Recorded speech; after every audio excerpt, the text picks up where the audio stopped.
Ankleshwar Narmada paramedical nursing classes સામે વિદ્યાર્થીઓ સાથે છેતરપિંડી મામલે પોલીસ ફરિયાદ દાખલ કરી હતી।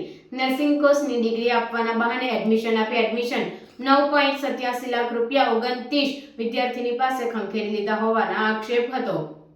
અંકલેશ્વરની સિગ્નેચર ગેલેરિયા મહાવીર ટર્નિંગ ખાતે નર્મદા પેરામેડિકલ નર્સિંગ ક્લાસીસ ચલાવી રહ્યા છે, જેનું સંચાલન ચેતનાબેન રાવ કરી રહ્યા છે।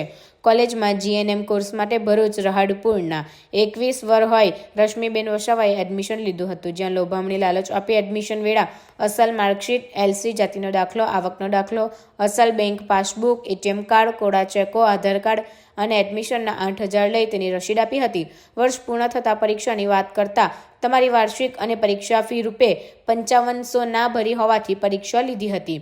અન્ય શાહિદ રૂપાલીબેન વસાવા પાસેથી પણ એડમિશનના 8,5500 રૂપિયા, પરીક્ષા ફી તેમજ સ્કોલરશીપના 73,600 રૂપિયા મળી કુલ 1,100,000 લીધા હતા। સ્કોલરશીપના રૂપિયા પણ ઉપાડી લીધા બાદ પરત આપ્યા ના હતા।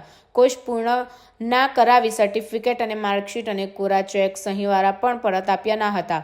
બંને વિદ્યાર્થીનીઓ ઉપરાંત અન્ય વિદ્યાર્થીઓ સાથે પણ નર્મદા પેરામેડિકલ નર્સિંગ ક્લાસીસના ચેતના નામદેવ નવગીરે દ્વારા ઠગાઈ કરી હોવાની ફરિયાદ B ડિવિઝન પોલીસે અંતે નોંધી વધુ તપાસ આરંભી હતી અને સંચાલક ચેતના નામદેવ નવગીરની ધરપકડના ચક્રો ગતિમાન કર્યા હતા। અત્રે ઉલ્લેખનીય છે કે ગત 11 નવેમ્બરના રોજ વલસાડના આગેવાન જોડે રશ્મિ વસાવા અન્ય યુવતી દ્વારા લેખિત ફરિયાદ આપી હતી, જેમાં 29 વિદ્યાર્થીનીઓના સિગ્નેચર સાથે લેખિતમાં B ડિવિઝન પોલીસ મથકે ફરિયાદ આપતા પોલીસે પ્રાથમિક અરજી સ્વરૂપે ફરિયાદ લઈ આ અંગે વધુ તપાસ આરંભી હતી।